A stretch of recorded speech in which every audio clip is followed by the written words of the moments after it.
Assalamu alaikum, dear viewers and my dear students.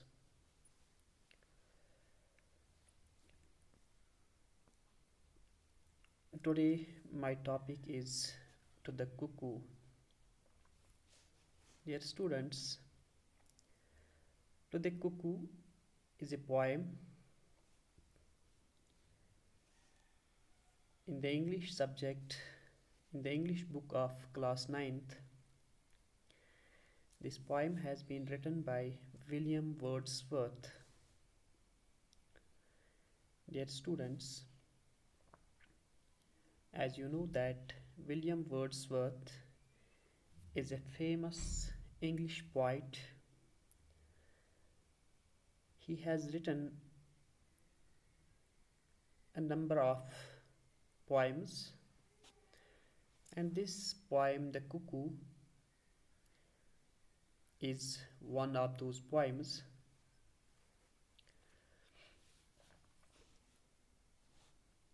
Dear students, let's first try to have an introduction of Wordsworth, the poet. Wordsworth was born in 1770 and he lived up to 1850. He was an English poet, one of the most accomplished and influential of England's poets, whose style created a new tradition in poetry. Wordsworth was born on April 7, 1770, in Cockermouth, Cumberland, and educated at St. John's College, University of Cambridge. He developed a keen love of nature as a youth, and during school vacation periods he frequently visited places noted for their scenic beauty.